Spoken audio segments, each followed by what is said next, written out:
It is just a huge honor for me today to be podcast interviewing Dr. John Medeiros. We're both lecturing at the in Barbados at the Caribbean Dental Convention. Is that what they call it? Caribbean Dental Program. CDP. 17 years in the making. And it is amazing. There's 15 islands in the Caribbean. I'm told there's dentists from all of them. I met dentists from French Guianas, Guyana, Venezuela, Suriname, Miami. And my gosh, John here had a most interesting warm-up lecture. It's about, what, 10, 15 minutes long? Yeah, about that. Can we play that at the end of the podcast? Yeah, I think we should. Yeah, I would love it. This guy is amazing. So basically, he has a Bachelor of Science degree from University of Toronto, graduated in 2002. Then he goes to dental school and University of Toronto and gets his doctorate of dental surgery. And then he, at the same time, he's doing University of Toronto research officer. He's a managing partner of a business group. Then he started a doctor of dental surgery laser dental center. Then he was a CEO of ClearShape for 2 years. Then he was the CEO and chief dental officer of JM Dental Group. And now for the last 2 years, he's been CEO of DentalTown, who's like Microsoft, but their product would be Outlook, and DentalTown's product is DentaCloud. And so, gosh, there's so many things I want to talk about. Where do you want to start? What are you most passionate about? Well, it's funny. My career started at a fairly early age. I had the great privilege and honor of working with my late mentor, Dr. David Locker, who was one of the preeminent minds in population health. He was an oral epidemiologist, and I started my career in numbers. And my early research is actually in dental anxiety. So I got to understand why people don't go to the dentist versus why they do go to the dentist. And that was absolutely fascinating. And I had the... You're saying 1 in 5 have it. 1 in 5 people do not go to the dentist at all because they're dentally anxious. And so my early career started looking at one of the largest studies on dental anxiety, which was a longitudinal study. It had started prior to me acquiring the data set. And I worked with Dr. Locker, David, and we essentially published a paper in clinical and oral epidemiology. And the irony was that in third year of dental school, it was assigned reading. So the paper I had published when I was 18 years old was assigned reading when I was in third year of dental school, which was pretty cool. And what I got to learn there was that, understanding numbers lets you have insights into how people behave. And one of the biggest predictors of individuals not going to the dentist is lack of trust and lack of communication.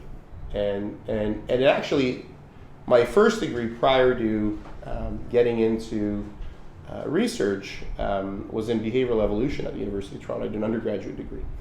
And so I was always fascinated with the unconscious mind, and obviously when you look at anxiety, it surfaces in the unconscious mind. It's not something that is rational. It's something that it comes out of you, but you don't know why. And if anyone's ever had a phobia of snakes or any phobia, anxiety is part of that continuum. And so I was very fascinated with it, and that began my journey into numbers in dentistry. So what advice do you have for if 1 in 5 people have anxiety? What advice do you have? So the biggest advice that I have is what I do with my patients, because I did practice for a number of years, is a patient's usually sitting in a dental chair, and it's usually my assistant and myself. And I ask the patient, I said, there's 3 of us sitting in this room. Who's the boss? And the patient usually points to me and says, you're the boss. And I say, nope, try again. And then they point to the assistant. I say, nope, try again. And then they point to themselves and say, yeah, you're the boss. So I say my job is 50% educating you and 50% treating you. And I said, and you're the boss, and you can fire me. So you're in complete control. If I don't do what I got to do, you will fire me, and I don't want to get fired. And it's part of the whole, I hate to use it now, but I used to, the whole Trump thing, you're fired, right? So I used to tell the kids, it's fun with the kids, so I always joke with them at the end of their appointment. I say, do I still have a job, or am I fired? And I create that element of control, that element of communication, that element of humor that basically makes them feel like now they're talking with a family member. And I say that very, very, very, very genuinely. I treat my patients like their family. If I wouldn't do it to my brother, my mother, my nephews, I wouldn't do it to them.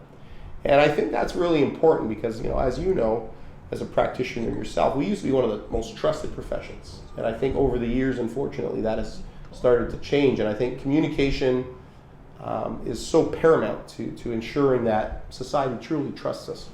In my 56 laps around the sun, the one thing I've seen deteriorate the most in my lifetime is trust. Trust in elected officials, trust in priests and rabbis, trust in I don't want my children alone in any room with anyone. And trust has been really... Do you think trust has gone down in the last 40, 50 years? It's interesting. I think if you take a step back and you look at how trust is created, I think as a society in general, we've transformed from a collective thinking to an individualistic thinking, and that landscape predominates our society. It is the me movement. It is, what do I need? What are my feelings? What do I need?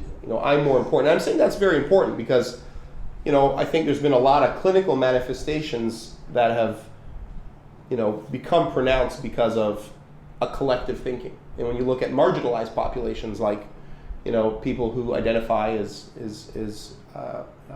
for example, gay or visible minorities, I think that individuality, has been very transformative and very important in our society, reaching to the heights that we have today. And we've never lived in a more prosperous time as a human civilization. And I think we always have to keep that in mind.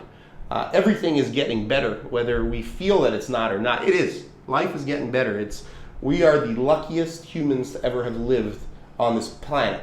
And I think despite what's happened politically, that is true. I know. 1900, there were 2 billion humans. Yeah. And now we're coming up on 8 billion. Yeah.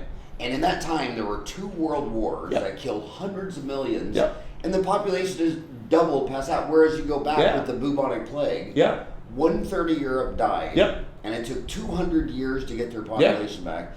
Africa just passed 1 billion people. The Americas, the whole Western Hemisphere is 1 billion. India's 1 billion too. China's 1 billion. You're an evolutionary biologist.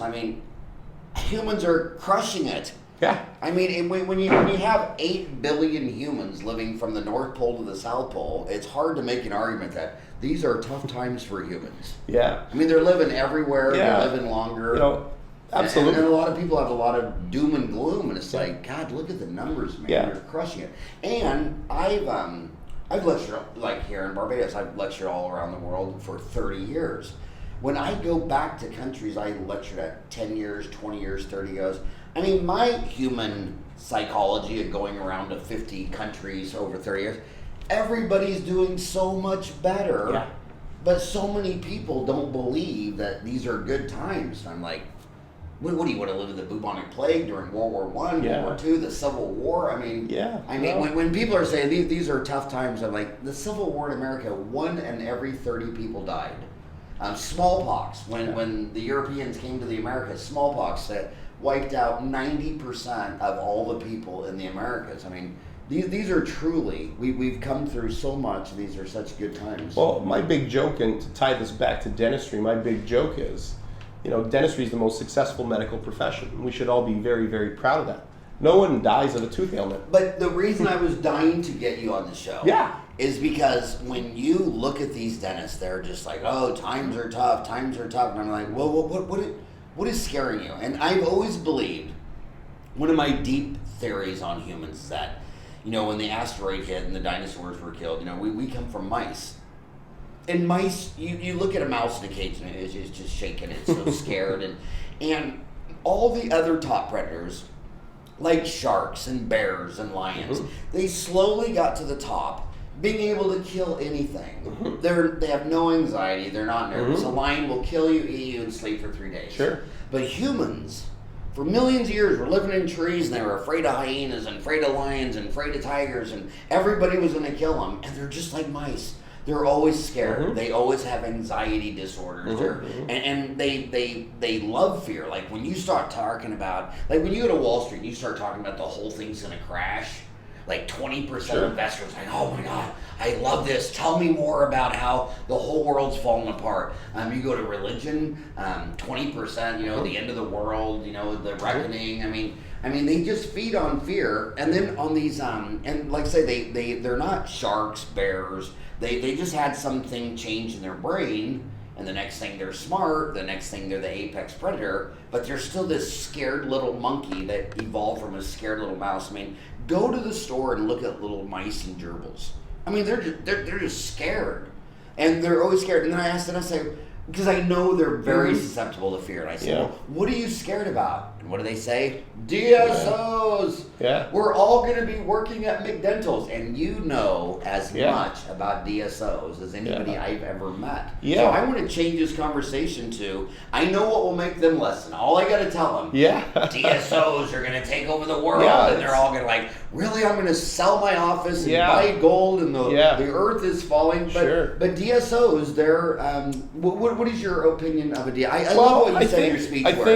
Zero, just to get terminology. We don't like corporate dentistry because every dentist I know is incorporated or an LLC or whatever. But you were saying in your speech that 0 to 8 offices is... So 0 to... Yeah, there's been some terminology to start create some scope around what a DSO means. And generally 0 to 8 means an emerging DSO. When you get to about 8 to 50, you have a growing DSO. And then when you get to 50 to roughly 80, you call it a DSO. And then you've got the mega DSOs, the ones that everyone knows, the Heartlands, the Aspens, the Smile brands. They're the real... 50 to 80 is a DSO? Yeah, just general. These are very and then crude. What starts a mega DSO? Yeah, then mega DSOs, you're talking triple digits. Triple digits so plus. So you say 100? 100 plus, yeah. 100 plus. Yeah. Okay, so we'll say that 50 to 100 would be a DSO. But you said 50 to 80, 50 to 100. I'm just giving you some... Right. There's no clear definitions for what a DSO is, but I think when you start creating an idea of it, because it's very different to talk about an Aspen Dental as a DSO versus a dentist who owns 5 practices. Right. Aspen has 700. Yeah. Heartland has 900. Yeah. Pacific has 500. And now they're coming to the east. And what's the one in England? My Dental. England. Well, there's a couple. There's Oasis. They've merged, and so private equity's done a lot of roll-ups over there. Oasis was a big one. There was My Dental's another one that did a roll up. I haven't followed the UK space as much. When I was an academic, I did a lot more work. My late mentor that I mentioned earlier on was from the UK. He graduated from Sheffield, so I was very in tune during my 10 years as an academic on the UK space. But I haven't been as up to speed. So I specialize right now in the North American market. Okay, well, my theory for the show is I brought in a lot of CEOs of DSOs, of the 2 from Australia, 300 Smiles, Pacific Dental. I went to Singapore and podcasted Q&M Dental.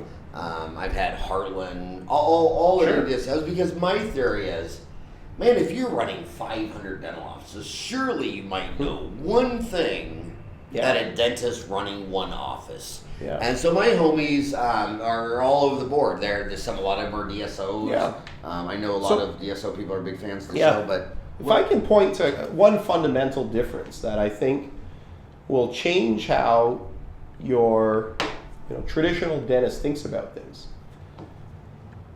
A traditional dentist, their client is the patient. When you're running a mega DSO, the Heartlands, the Aspens, the Pacifics, the Coasts, your client is your associate. Because the limiting factor to your success is the ability to keep a dentist who's happy, motivated, productive, efficient, and they're not an owner. So, as owners, and a lot of us got into dentistry because of the ability to answer to no one. You're a big fish in a small pond. You mean they were all single, none of them got married? Yeah. Well, I got thoughts on that, but we won't go there on this one. We won't go there. That's dentistry too uncensored. But so that's a big fundamental difference. So, the CEOs of the Smile brands, the Heartlands, these organizations, they're built and they're succeeding on the ability to train maintain and grow dentists. Because that's the limiting factor. That's where if you look at supply and demand and traditional accounting, that's where your limiting factor is, right? There are roughly 200,000 dentists in the U.S. and all of these DSOs are competing for those 200,000. That's a limiting factor, and they're not growing. That's pretty stable. In fact, Chicago had a dental school that closed down, so your supply actually just went down. So, and the reality is that you're always Northwestern. Absolutely, that's right. And so when you look at the dynamics that exist in the market, I mean, the number of dentists, and graduating dentists is a very expensive business proposition. So the number of dentists graduating isn't growing. And you also have Canadians that come south of the border, because we only have dental schools north of the border. And, we're based out of Toronto, and we're a Canadian firm. And so we have a lot of Canadian dentists because we only have 10 schools that come south of the border, but then they come and practice back in Canada. So that actually takes a spot of an American dentist, right? And so, and there's all kinds of interesting politics about that because of tuition costs and so on, but we won't go there. But anyway, the bottom line is who your master is, because we all have a master, be as sure as we're standing here. The master of us is private practicing sole proprietor dentists is our patients. The DSOs are there to serve their associates. So that's a big fundamental difference that should reduce anxiety, in the sense that if you want to be dealing with patients, stay to what you're doing. If you want to be running a DSO, well, you're going to start having to worry about associates. And it's a whole different animal. But the one thing I think that the private practicing dentist does at DSOs that's not fair at all is when you have 500 offices, you live under a microscope. Yes. And the DSOs know they live under a microscope. So their infection control policies, everything is so much more sturdy because of that. But when an individual dentist does something wrong, finds out his autoclave hasn't been working for 3 months, and they don't do spore testing and all this stuff, the dentist never really anchored to that. Like, gosh darn, if a DSO does it, everybody's screaming in the media, and the dentists are all screaming all this. Yeah, I mean, so they don't get a fair shake, and they live in an aquarium. And I got a lot of homies out there, that are really good guys, but they don't have the protocols for all the things that sure. does.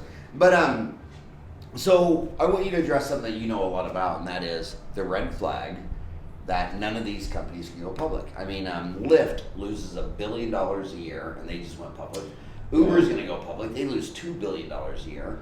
And I saw this from 94 to 2000 when the internet, disco, and all these companies, no one was making money, and the stocks kept doubling and doubling and doubling. So my point blank question is, how come not one single DSO has done an IPO on NASDAQ and has been a publicly traded company? That's a great question. So let's look at the history of DSOs, okay? And actually, the original DSO, as far as I can tell from my readings, and I was born in 79, but one of the original DSOs actually came from Canada, out of Toronto, and it was a company called Trident.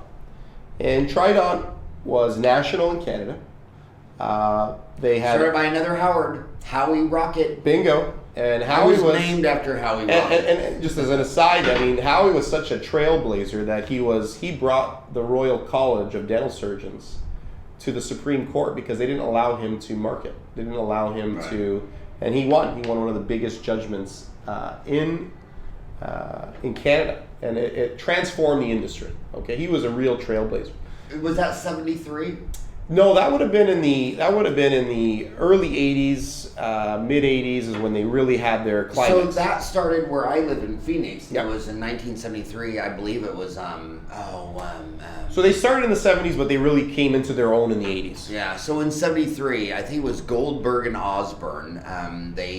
Dentists, lawyers, physicians could not advertise. And by the way, to this day, you still can't advertise in Hong Kong and Romania and lots of countries. Barbados as well as like that. So yeah, that you has can't the same, advertise. Yeah. And these two lawyers in Phoenix and Goldberg and Osborne, they took it to the Supreme Court and they said, you're limiting free speech. I have the right to tell you that if you don't brush your teeth, you'll get gum disease. And when that got turned over in 73, that rolled over to the professions. And then you say that Howie, Rocket, and Trident did that deal in Canada. And he had Price was another partner, but he's the Howie was the trailblazer, the frontman. Yeah. But anyway, so what they were very successful and did a lot of great things. And for a period of time, the majority of graduates from Canadian, from the University of Toronto especially, were working for Trident. And they diversified. They went into other businesses. And unfortunately, it didn't work out. And they did. None of them worked out. Orthodontic Centers of America was on the New York Stock Exchange. $1 billion valuation, 200 million a year in sales, gone. Right. So let's go down. Crashed. Absolutely. So then let's look at the 80s and the 90s rather. So in the 90s, we had some IPOs, and there was I think Dental Care Alliance or their CEO Mitch. I think it was part of some of the IPOs that happened at that time. On NASDAQ. I can't remember where. I'd have to go back and look at that. Orthodontic Centers was the only one ever to be on the New York Stock Exchange in dentistry. Yeah, I mean, there were a number of IPOs that were done in the late 90s, but obviously at that time it was more about the tech. And they weren't successful. But one thing that is sure, and this is what private equity has kind of banked on, is that dentistry is a very predictable business. There's a big component of residual income when you look at the hygiene programs. And so what private equity, how they've created the financial tool of dentistry in their portfolio is to protect the downside. They're not so worried about looking at the upside, but protecting the down. And so when you look at, one of the largest private equity funds in the world, KKR, just bought Heartland. That just bought Heartland, correct. They had to deploy billions of dollars, and they had to park it somewhere. And so the sheer size of Heartland made it a very attractive proposition. And there was a great article online with Bloomberg that looks at the debt ratios that Heartland has. But regardless, it's a very cash flow positive business. And when you look at traditional accounting, at the end of the day, if you have a cash flow business, and you're in it for the long term, which they are. I'm sorry to interrupt, but my homies are dentists. They don't know what cash flow is. They know the periodic table and 93 elements were found naturally on Earth. Yeah. They don't know what cash flow is. Yeah, so cash flow is the ability, when you look at your bank account very simply, every single month you have a lot of money coming in. And so dentistry has that ability. Now, the hardest thing of any business is to grow your top line, and top line means the amount of revenue. But when you start to look at what a business truly is, you start looking at profit, right? Because you can make lots and lots of money, but if you're not able to keep it, well, it's not going to help anyone. I'm sorry to interrupt, but is profit also net income? Yeah, so profit, one of the biggest things I've never met a dentist that knows that they've ever seen a statement of cash flow, a balance sheet, and a statement of income. Yeah, so absolutely. You got it. I mean, and that's why I love dentists. They want to do surgery on you. They want to perform the best root canal, the best surgery, and I love them for it. Yeah. But as a leader, I got to take their nose and say, "Hey, little dentist, you still got to learn this stuff." Yeah, it reminds me of a story. I was at this is kind of an aside, but it kind of answers the question. I was at a conference, and I was listening. I was in the audience, and a dentist came out and said, "Hey, have you heard of this new thing called EBITDA?"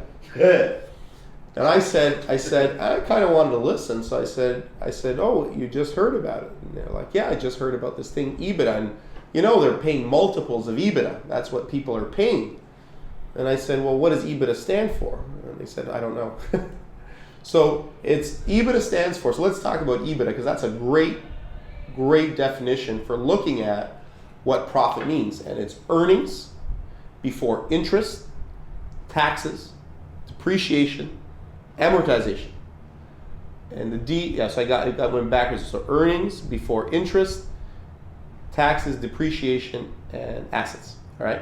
So amortization, sorry. And so when you look at EBITDA, that is a pure profit calculation, because if you've bought a lot of equipment, like some dentists have, that's not a bad thing, but that shouldn't penalize you, because that's there to help your practice. So EBITDA is a very important number to talk about. Explain how the equipment would be amortized over time. Yeah, so when you buy equipment, you might buy $500,000 worth of equipment. Now you can't write off all $500,000. There's schedules, and depending on what jurisdictions you're in and what different tax laws apply to you, you can write off a certain amount every year. So over the duration of that equipment, you'll slowly write it off, but you can't write it off all at once. Yeah, and the reason you need to know that, because I always hear dentists say, well, a practice sells for basically 1 year's revenue, and that couldn't be more wrong. Let's say we have two practices, they each do $1 million, and one loses money, one makes $100,000 a year, and one does $300,000 a year. Well, guess what? The one that makes $300,000 in profit that does $1 million is worth more than the one that does $200,000 in profit versus $100,000. And an office that doesn't make any profit, I don't care if it does $5 million a year, what's it worth? With no profit? It's challenging, right? I mean, and then, so it's an interesting question. So that when you have a practice that's making, say, $5 million a year and it's got zero profit, quote unquote, that's when you start looking at something called normalized EBITDA. So a normalized EBITDA says if a more astute business person, manager, was to take this practice over, there would be expenses they can eliminate. And therefore, a business that for someone is worth nothing, to an astute business person, that would be worth something. So that's how Warren Buffett made his money. Because when everyone thought something was worth nothing, he saw opportunity, and he saw things that he can, what they jokingly say, cut the fat. So, the biggest thing I always tell any dentist is worry about your top line. Worry about the ability to make revenue, because you can hire great managers that have the ability to help you cut the fat, very simply. And then that way you'll have a profit that eventually will be substantially higher. So when you look at numbers, and I heard you speak today, I'm sorry to hear that. He's a great speaker. I'm sure you all know that, though. So when we look at numbers, if a practice is running at 25 to 30% profit, that's an excellent practice. And when you look at a traditional DSO, because they have a lot of centralized overhead, they're probably running at closer to 20%. So as an individual dentist, you actually have the ability to run at a higher profit margin. But let's talk about profit margin, because a lot of dentists will say they mix up profit from having capital employed in a dental office with their having a job. So they'll say, yeah, my overhead's 65%, so I make 35% profit. I'm like, well, did you work for free? Yeah. Oh, no, I took all that. Okay, well, if I took you out of it, I'd have to put a dentist in there, and if you had 65% overhead and I paid the dentist 35% of collection, there'd be no profit dollars. Correct. So they always mix the profit from having capital employed in a dental office versus the income they make from having a doctor of dental surgery. Absolutely. So when you look at what normalized EBITDA, the assumption there is that when a DSO buys you, they're going to hire an employee. So your normalized EBITDA has to account for someone replacing you and then profit being there after you've paid yourself. So that's a very important thing. What does the average DSO pay a dentist? Or how does the average depending on which state you're in, I think on the low side it's 25% of collections. And on the high side, I think it's 35%. And then you get into specialists that get to 40 to 45. And what is the difference in, I pay mine 25%. What is the difference between 25 and 35%? Is it supply and demand? Is it the state? I think it's a function of supply and demand. It's a function of what clientele the practice has. If you have a practice that's doing substantially more crown and bridge, you could probably get away with paying a slightly lower percentage of collections because the production daily is going to be higher, right? Because your per hour time in the chair is worth more. So I think dentists need to evaluate that. And if there's some practices that are looking to expand and they're evaluating how to bring in an associate and what to pay them, I think they got to look at what is the going rate for a dentist. So for example, the analogy I use is, say a dentist, you bring an associate in, and at the beginning you only have, say, $3,000 of production. Well, you got to do the math. You say, well, will a dentist work for me for paying 25%? Will they work for me for $750 a day? And they will in big urban cities, sure, and they won't in rural. Exactly. And that's the other thing, right? The percentages you're going to pay depending on where you are geographically will also make that decision. But the biggest thing that I say is, you've got to look at your colleagues in the area, and dentists in the neighborhood or in your 5-kilometer radius will give you a good indication of what they pay their associates and what's responsible for you to do to be responsible to your business. But I love what you said, that when you're a private practicing dentist, the client is the patient. When you're a DSO, the client is the dentist. You got to train, maintain, and grow. But DSOs get a bad rap for it. But I see dental associates in private and DSOs. I see the employee turnover I mean, it's very high. Yeah, it's the biggest challenge DSOs have. How long does the average dentist work for a DSO or an associate in general? I mean, I had lunch the other day with a woman dentist in Phoenix. She's never worked for a DSO, but she's been out of school 5 years. She's worked for 5 different dentists for 5 years. And I've always said, and I'm not joking, dentists make horrible employees. Sure. Yeah, I think it's interesting. I mean, one, you have a highly intelligent employee, right? So they know they have options. They're empowered because of that intelligence. I think the other big factor that you look at, and this I want to touch on this later on, but Dentalytica is a data company, and so when we look at things, we look at it from a very numbers-oriented standpoint. And so, what we say is we talk dentistry through numbers. And you look at the feminization of the profession currently. 70% of new grads are female. Okay, so that's a huge. What percent? 70% of the new grads are female. Where? Across North America. Across North America. North America, United States and Canada. That's what the latest census data show. Now, again, you'd have to follow that. We did a podcast. The one before you was 4 women dentists that all graduated in Saskatchewan or Alberta. Yeah. And so the feminization of the profession has been transformative, and that actually mirrors the university and higher level education in general. But so that's an interesting thing. So to kind of come back, you're an evolutionary biologist. Yeah. How do you think women dentists will be different than male dentists?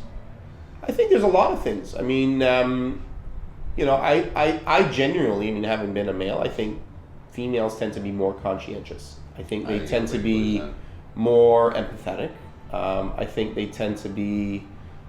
I don't want to get into this whole gender biasing discussion. Please. It's dentistry uncensored. Tell me. But I think when it comes down to it, I actually think females make better associates in general. I don't necessarily, I think that's true all the time, but I think as we generalize, I think they do, because I think they're better humans. I think you're right. Males are more. Like when 2 males have a problem, what do? They go right to violence. Yeah. Just duke it out. Yeah. And what do women do? They shout it out. Yeah. Women dentists always complain to me, well, I worked for this man for 5 years, and he'd say, get me coffee, do this, and everybody would jump. And then I bought it from him. Now they all come to me and tell me, that they don't want to do this for all these reasons. I'm like, they like you. They were afraid of that guy. Yeah.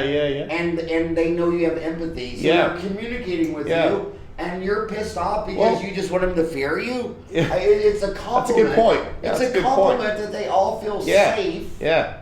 A lot of staff does not feel safe around the dentist. And I've been lecturing for 30 years. They'll come and say, will you talk about this? And I'll say, well, what does your dentist say that? Oh, I never asked my dentist that. And I think that's just weird. Yeah. No, it's. How can you work for a doctor that you can't ask questions to? Well, there's even a bigger problem that we talk about there. How can you work with someone that you're afraid of when they're a healthcare professional? That's a whole other discussion. But I think, when you look at females in general, they tend to lead more balanced lives than us guys. And it goes back to hunter-gatherer type of thinking, right? I think women, and again, this isn't true for all women, but a lot of women are, they're motivated to have families more than guys, and I think they like that balance in life. And I think when you I would think the woman would be better with my kids. Yeah. I would feel safer. Yeah. Telling a woman how I feel. Yeah. I would be safer to say, well, what if I don't want to spend $1,000 on a root canal? What are my options? Sure. Whereas the man, you're just sitting there like, okay, well, you're the doctor. These are good points. Yeah. You're the doctor. But fundamentally, I think when we even take a step back from that, we start looking at culture.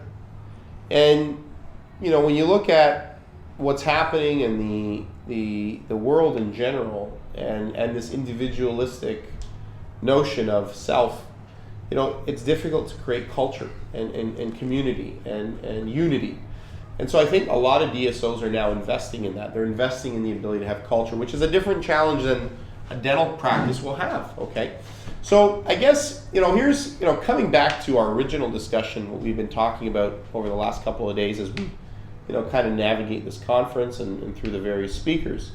I think one thing that I can say that with certainty is that if you don't measure it, it didn't happen, or you don't know it happened. Okay, it's the whole philosophical argument. You know, there's a forest and a branch falls in the forest, and it'd fall if you weren't there to see it. Well, and that's what I talk about with numbers. So one of the biggest things that I can encourage any dentist to do is measure what you want to achieve.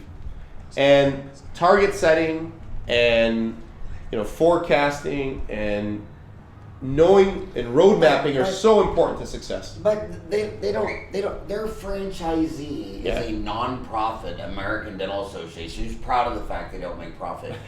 If they would have bought a McDonald's, they would have had a franchisee that the cash register is connected to the accounting software, and at the end of every day, when I was 10 years old to 20 years old working with my dad, the cash register, which was NCR, National Cash Register, they got rolled into IBM. The cash register would say, you did $1,300 and you spent, this is your 18% crew labor, you had a 31%.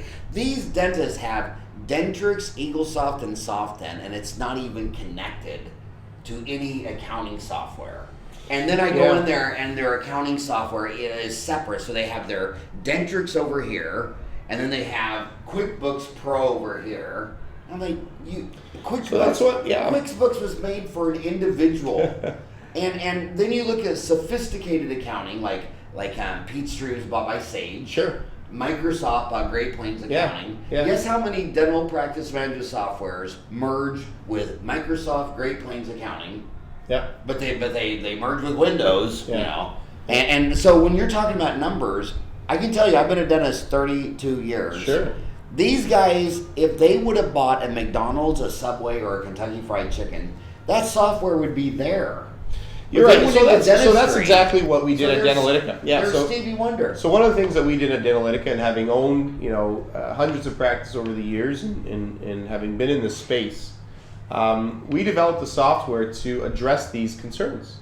And so what Dentalytica's core product is DentaCloud, which is a SaaS-based software, which stands for Software as a Service. And we charge a monthly subscription for us to... Of how much? It ranges from as low as $100 a month, and it can get up to $2,000 a month if you get all the bells and whistles. And we have an a la carte offering, so you can choose what makes sense for you. And predominantly, we've been working in the DSO space and with private equities to identify practices. But what we're finding is that there's now an appetite in the traditional practices to start understanding things better.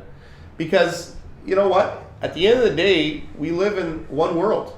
And you either evolve or you perish. And that's a consistency that is our reality. And you can either face the music or you will face the music, because the one reality exists. And so we're really helping individual practice owners and DSOs alike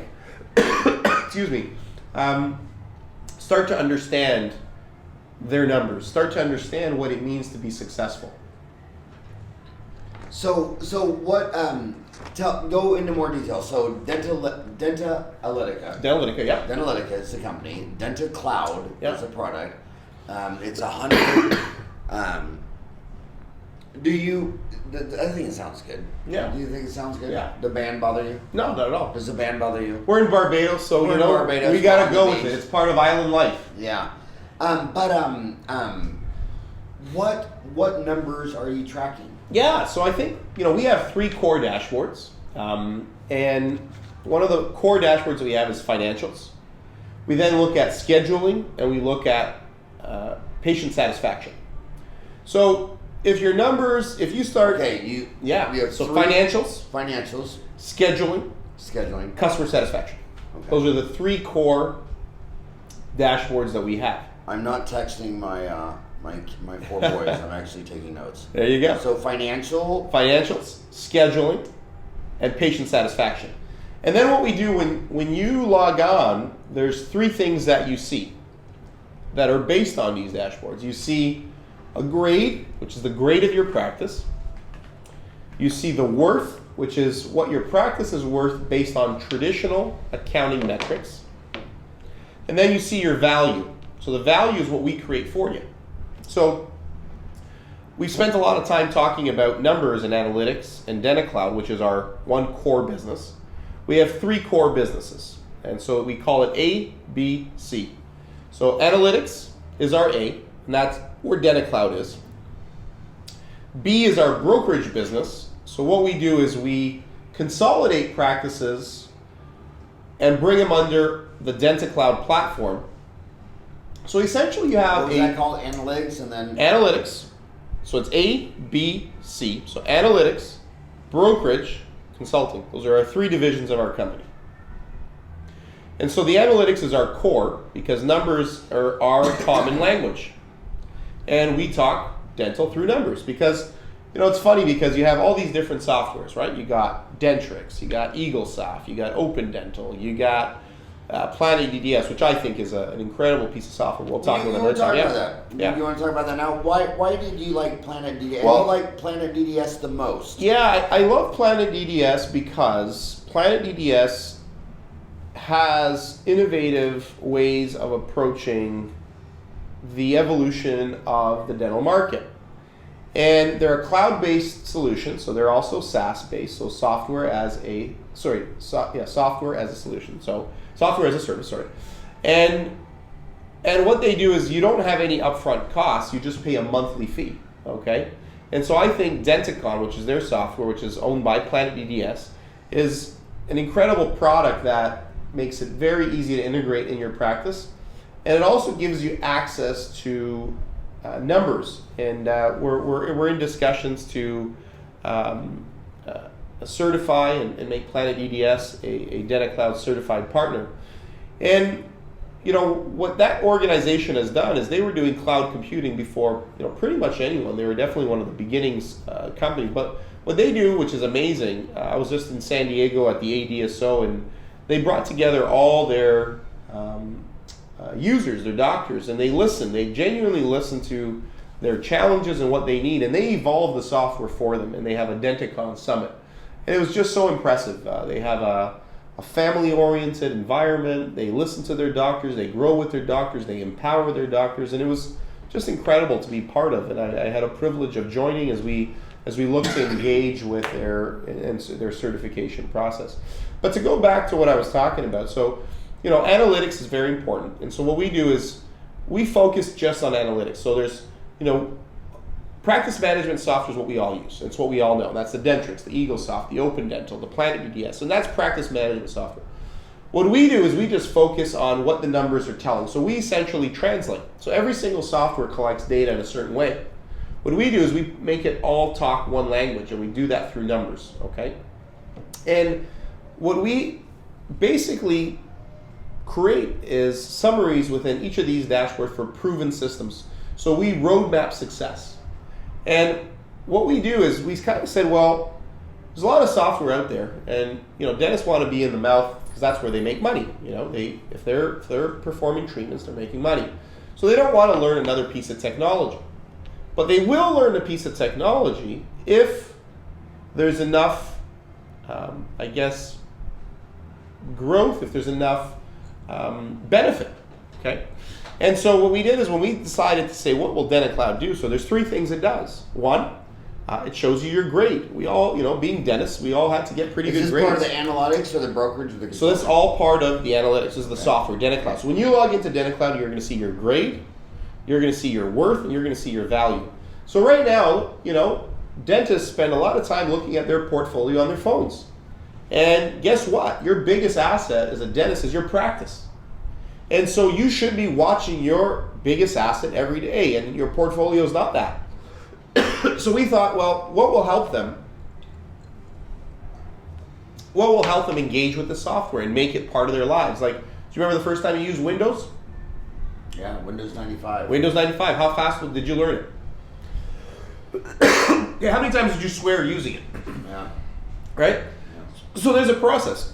No matter, Microsoft spent billions of dollars making Windows 95, and it still was a process for you to learn it. Everybody had to buy CD-ROMs. Bingo. Yeah. Right. Everybody. There was all these consultants teaching you Word, Excel, PowerPoint. Exactly. Right. But there was an investment. There was a process. So data is now going through that reformation. And so what we decided to do, I'm a Canadian, and I'm a big fan of Wayne Gretzky. So Wayne Gretzky was a great player because... He lives in my city, Phoenix. He sure does.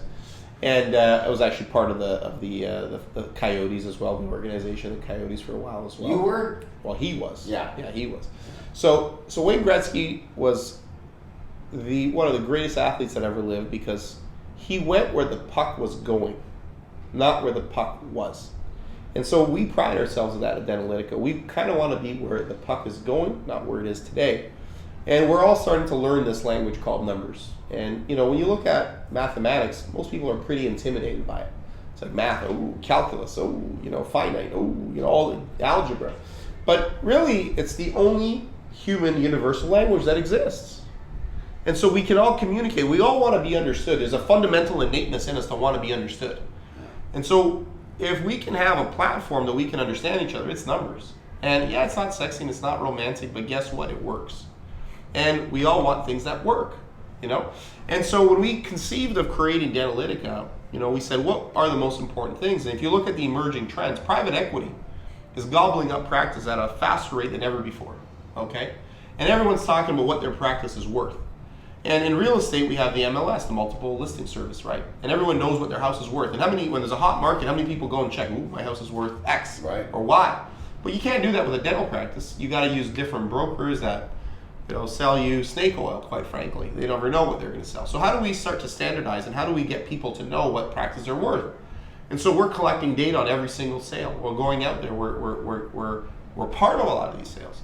And so that's our brokerage and our merger and acquisition. Every once in a while, about 3 or 4 times a year, we bundle practices together and we shop them around. So even though that all 30 or 40 practices or 50 practices are not owned by one entity, because they're all on the same platform, DentaCloud, it allows them the ability to sell for more than they could on their own. Because you get a higher EBITDA selling $10 million dental office than you would a $1 million office. That's right. So these dentists, when he's on DentaCloud, if they were, let's say they were old, not like me. I mean, I'm very, very young. That's why I have diabetes and all these diseases. No. So if someone was, at what age do you think dentists start thinking about, like, what is my practice worth? When does that start coming into the It's funny. I think nowadays with millennials, everything is changing, right? They have different life goals and plans. So we say that you should always know what it's worth. Somebody today was saying you should always know what it was. He called it the D's, because you never know where you're going to get disciplinaried or disqualified and lose your license, debt, divorce, disease, dying. Yeah. And you might think you're 40 years old and I'm not going to retire until I'm 65. And then you get in a head-on car wreck and they say you're never going to practice again. Or disability insurance. I guess that's another good one. Yeah, I've never had disability. Yeah. I never bought it. I'm not recommending that. I did. The reason I didn't get disability because I thought to myself, well, worst case scenario, you lose your eye, you lose your hand, you can't do dentistry. Well, I have to do something 12 hours a day, 7 days a week. So I know I wasn't going to sit there and collect a check. So I never paid for it because I knew I couldn't do that. But I think it's pretty interesting that, a lot of these dentists, like you say, every day they're checking their stock portfolio on their ETF or whatever, or their lovely stock, and you're going to make it so they can check the value of their practice. Yeah, which is their biggest asset. And then the other thing that we do is, like, obviously as they get a grade, what did we do when we were in school? If you were an A+ student, you didn't get a tutor. But if you were a C+ student, you got a tutor. And so then the third part that we have is our consultant. Talk to my mom. This is getting too close to home. I think you call my mom. So we call it our tutoring service, which is affectionately known as consultant. And we have 6 core products. We have 4 growth products and 2 profit products. Our growth products are Hygiene Plus, which is the core of any practice.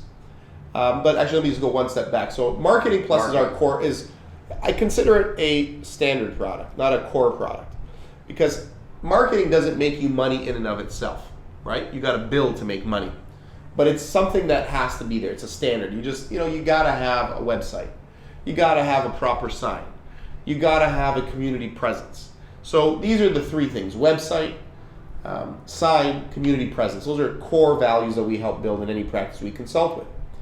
Then the revenue generators are your Hygiene Plus, because if you don't have a practice that's doing 25 to 35% of your revenue in hygiene, you got some soul searching to do from a business point of view, because that is opportunity lost. I got dentists who tell me that they do their own hygiene and they're very proud of it. It's interesting. What do you think of that? It's interesting. I mean, I think and again, no judgment, but if you're running a business, you got to value your resources and your time and opportunity cost accordingly. You should be building your practice up in such a way that you are doing crowns and bridges, you are doing implants, you are doing higher production unit time stuff. And then you go to some countries and they think you're a crazy American, like Singapore. Yeah. The whole country of Singapore doesn't have a hygienist. They even do their own lab work in India. I remember meeting guys that do their own lab work. They spend time and I remember the first time I lectured in, I think it was Singapore and Australia, back in like early 90s. And I always got to, whenever I go to foreign countries, I like to go a day early and see the locals because, you want to know where they're at. And I remember getting laughed at in Australia. They're saying, this guy says, they all had one chair. And they go, so you have two chairs, so you Americans do root canals like this? You do 2 root canals at once? I mean, it didn't even dawn on them, operational logistics, like, well, you're seating this patient, you can be cleaning up this patient. And but now Australia, I mean, the first 2 times I went there, they didn't even have a hygiene school. Yeah, I mean, there wasn't one hygiene. I remember buying a practice from an old dentist who was 80 years old and he was still practicing, and he didn't even have an assistant. He did two-handed dentistry. Yeah. I mean, I remember being in dental school and looking for who was on the floor to help me assist because I knew it made me go faster. Efficiency is a relative word, and right, and cultural, cultural. And so, again, I mean, what we're talking, it depends on what your goals are. If your goals are to increase production, if your goals are to treat more people. So, I mean, there's 2 ways of looking at it. When I look at someone making more money, I'm saying, for the most part, you can talk about it being unethical, but for the most part, they're providing more services. They're helping more people. That's why they're making more money. And if they do it over many, many, many years, you now know they're good dentists because they're doing it for a long time and they're helping many people. And when you look at access to care, the ability for you to process patients increases the ability for people to have services available to them. And if we're talking about the supply of dentists not increasing in proportion to the population, by some measures you can look at that. At the end of the day, your ability to produce more services is completely indicative of the ability to offer access to care to your population. Everyone always thinks of access to care as a socioeconomic marginalized issue. But access to care, you could be the wealthiest person in the world. If you're terrified and you're part of that 1 in 5, that's an access to care issue. Because you haven't bridged, your healthcare team or public health hasn't helped you bridge the gap to go and see a dentist. And that's an access to care issue. Yeah, and that's one of the reasons I'm really worried about the putting people to sleep. Mm-hmm. Because when you put someone to sleep, you don't treat the anxiety. The dentist will go, oh, you have anxiety? You might even heighten it. Yeah. You might even heighten it. Well, how's that? Well, you might heighten it because they're losing control, right? You have to put them to sleep. They don't put themselves to sleep. Yeah. So in our research, what we show is you got to. So when I talked about early in the interview, I talked about what's the first thing I do with an anxious patient. I say, who's the boss in this room? And no, try again. So the assistant. Nope, try again. The patient. There you go. And at the end of the day, it's very easy. Whoever pays the bills is the boss. And I also tell them the other thing, if they're very anxious, I say, it is an honor and a privilege for me to work on your real estate. I said, it's not a right. I'm asking for permission. Here's what I got to do.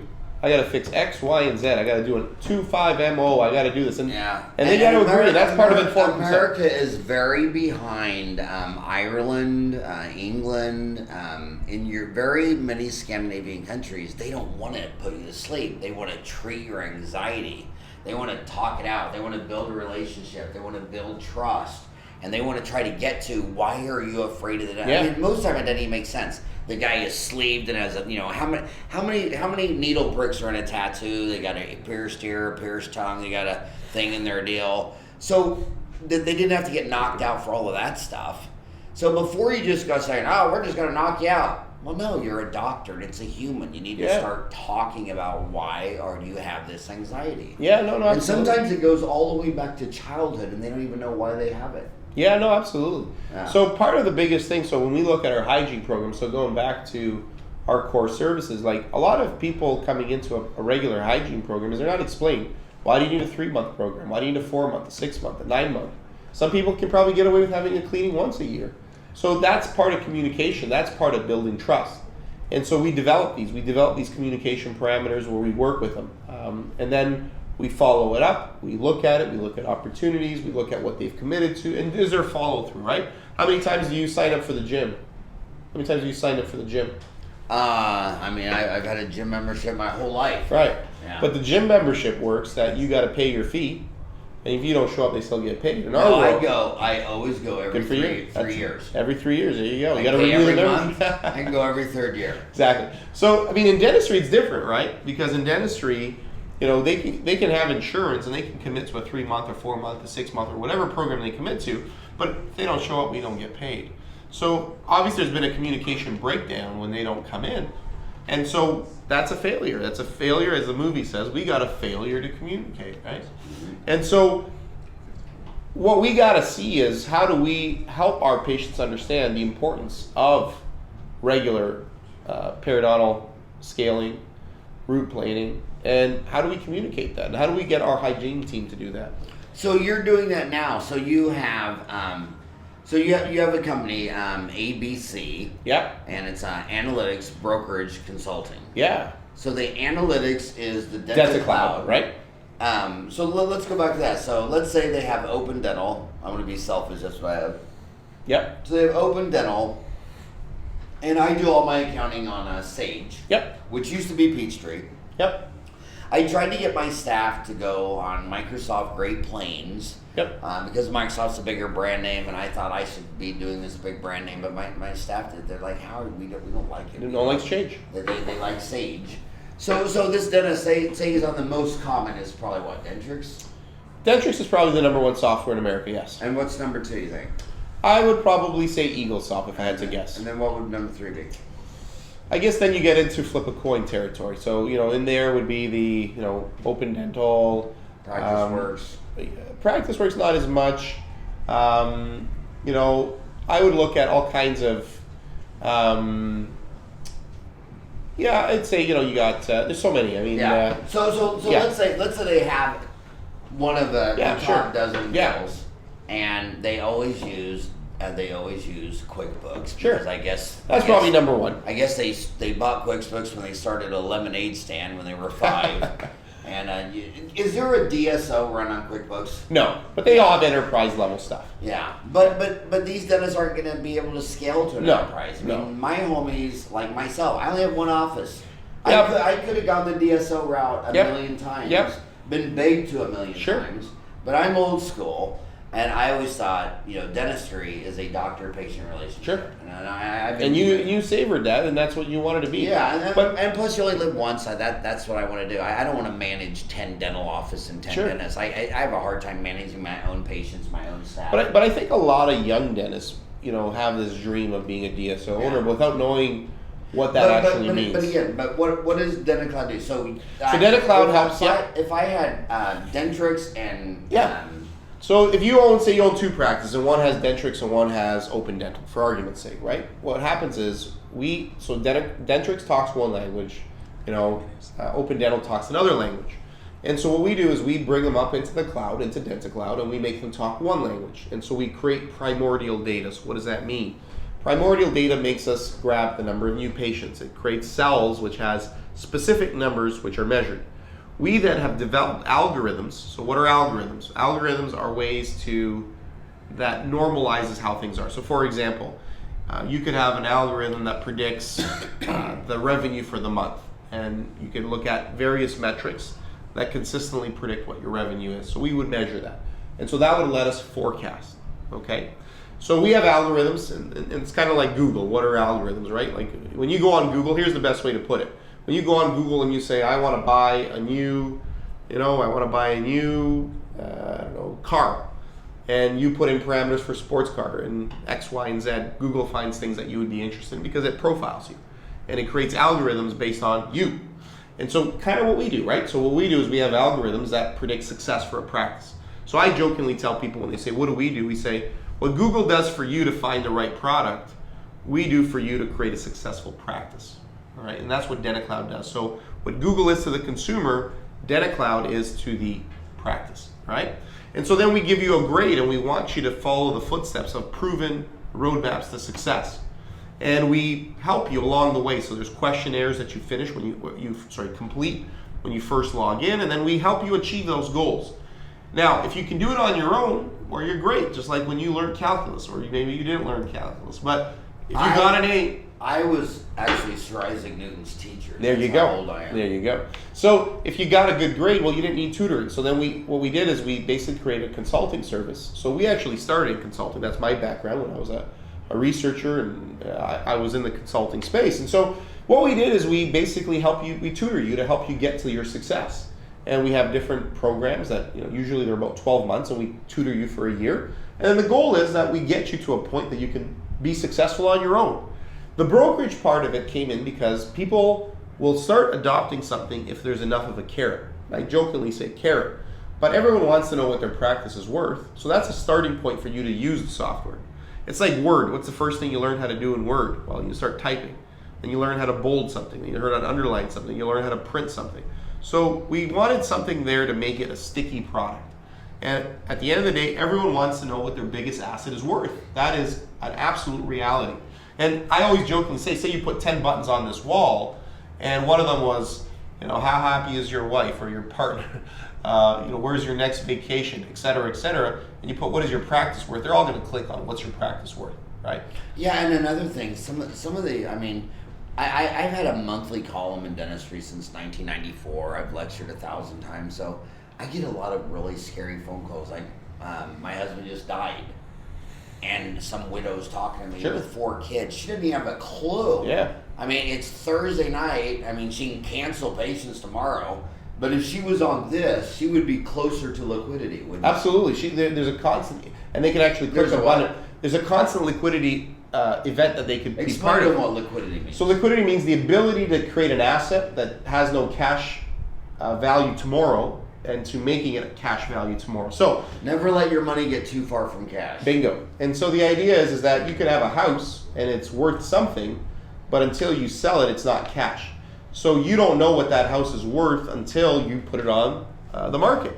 Whereas with your... And then you only got one person's opinion. Exactly. You called this realtor because you sat by her at church, so you hope she's good. She might be the worst realtor in all of Arizona. So when you're part of DentalTown, we're constantly evaluating and creating data that shows what practice has sold. And as we grow our client base, we're going to be able to be zip code specific.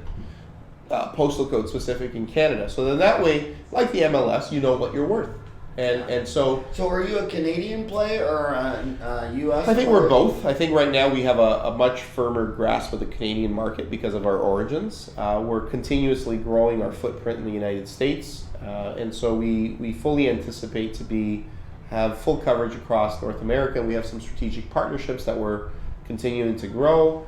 And as time goes on, I think we're going to have the ability to offer a consistent level of service across all of North America. I can't believe we went over an hour, and then I want to start now. I'd like to play your keynote speech. You open this convention. With a 10-15 minute speech. Yeah, about 7 to 10 minutes. Yeah. But in the future, how could you teach my homies more? Yeah, I'd love to. I'd love to come back and start talking about some of the basics of numbers. We all learned how to add and subtract and multiply and divide before we started to learn how to do algebra. So I'd love to get into what are analytics, what is machine learning, what is AI. We didn't get a chance. What would be the best way to teach my dentist that? Yeah, I think we'd want to get into some of the basics and start looking at specific things in their practice. Do you think that'd be an online CE course would be good? I think that'd be something that we should explore, and I think that would be an amazing opportunity. Yeah, you don't have to motivate a dentist to go learn how to do Invisalign or CAD-CAM, or if the course has the word occlusion in it, oh my God, they'll fly to Pankey and Spear and Coyce and Ross Nash. And is there any way you could add occlusion in the name DentalTown? Could it be Denta Occlusion Cloud? And that's why I love my homies. Yeah. I love the fact that they love their art. Yeah. They do surgery all day with their hands and objects. Yeah. I love them for They're that. sculptors. Yeah. We are sculptors. Yeah. But I've got to try to get them to do the dirty numbers. Yeah. And they just don't naturally. Yeah. I mean, like I can go into a room of 1,000 dentists and just ask basic questions like, okay, we're in April, so the first quarter, how many incoming calls did you have? No idea. So now we have technology. Nothing. So we have technology on DentaCloud that actually looks at your phone calls, that records your phone calls. Which I think is the most important. Yeah. So we have that ability. How important do the DSOs think the incoming calls? 100%. I mean, my God. 100%. It's paramount. They can tell. But also not only phone calls. Phone calls is, that's the traditional. Emails, text messages, faxes, they track it all. They want to know exactly what is happening with their practice. And again, if you don't measure it, it didn't happen. Yeah. So that's very important. Everyone's different. Like I got 4 boys. If I call 2 of them, immediately denied with a follow-up text, sup, which means what's up. Yeah. So I always sit there and think, why do these 2 boys want to text me, and the other 2 boys want to call me? Sure. And same thing with my staff. Yeah. Some of my staff, I'm like driving, I just want to FaceTime because I'm a visual guy.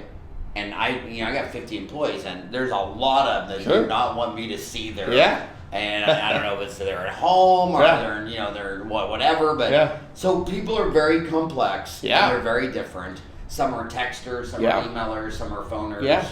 And I think that's the biggest thing. I think what you're seeing is one of the fastest growing trends is texting. I think, and what's great about that is and we can talk about this. So we'll spend more time, but.